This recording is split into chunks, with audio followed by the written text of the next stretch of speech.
J'ai posé une question simple à un chef d'entreprise malagasy. Monsieur, est-ce qu'aujourd'hui vous gagnez de l'argent? Il m'a regardé, il a hésité. Et puis il m'a dit, je pense, mais je ne suis pas sûr. Et croyez-moi, ce n'est pas un cas isolé. C'est la réalité de beaucoup de PME à Madagascar et c'est justement là que se trouve le problème. Chers amis, bonjour.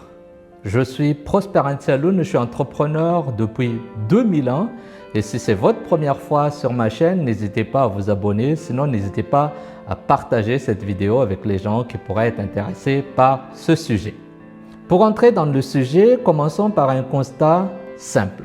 Tout d'abord, je me situe, je travaille avec les PME depuis plus de 20 ans.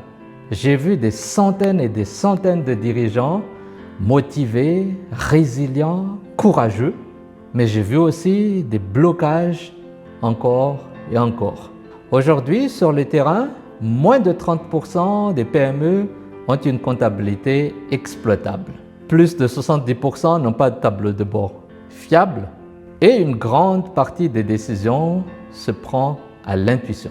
Résultat, des entreprises qui travaillent dur, mais elles ne savent pas si elles gagnent de l'argent. Des entreprises qui grandissent, mais sans structure pour suivre. Et des entreprises qui stagnent ou qui disparaissent, non par faute d'opportunité, mais par faute de structuration. Et quand on parle de problème, plusieurs vont nous dire c'est un problème de financement. Il faut beaucoup plus de fonds dans l'économie. Mais soyons lucides, une entreprise non structurée ne peut pas absorber du financement. Sans chiffres fiables, impossible de convaincre une banque, impossible d'attirer des investisseurs et impossible de piloter l'entreprise. On peut injecter des millions, mais ça ne changera rien durablement. Le problème n'est pas le manque d'idées, le problème c'est le manque de structure. Maintenant, regardons l'inverse. Quand une PME met les 3 choses suivantes en place, une comptabilité claire, un tableau de bord mensuel, une organisation minimale, en quelques mois, les décisions deviennent plus rapides. Les erreurs diminuent, la trésorerie est maîtrisée et la performance s'améliore.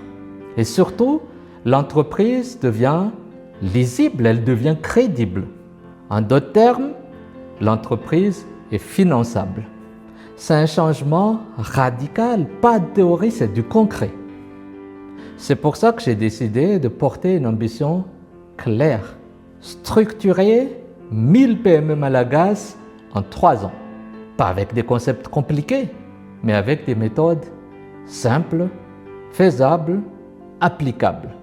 On commence par un diagnostic rapide, comprendre la réalité de l'entreprise en 2 semaines. Puis la mise en place d'un socle, la comptabilité, le pilotage, l'organisation. Puis l'étape 3 consiste à l'accompagnement du dirigeant. Mettre en place un suivi mensuel, appuyer les prises de décision et surtout avoir de la discipline. C'est seulement en étape 4 qu'on parle de l'accès au financement. Quand l'entreprise devient crédible, structurée, reproductible, je pense qu'il est temps d'enclencher le financement.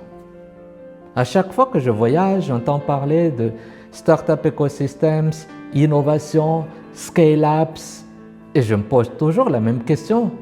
Pourquoi pas Madagascar? Mais soyons honnêtes, on ne construit pas un pays de start-up sans entreprise solide à la base. Avec les start-up, il faut des PME structurées.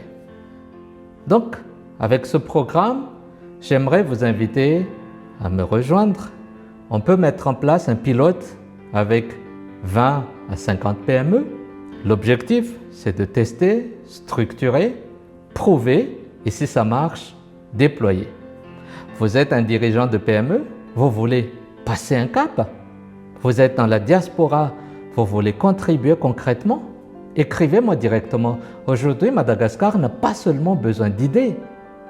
Madagascar a besoin d'entreprises solides. Sur ce, chers amis, je vous dis à très bientôt. Au revoir.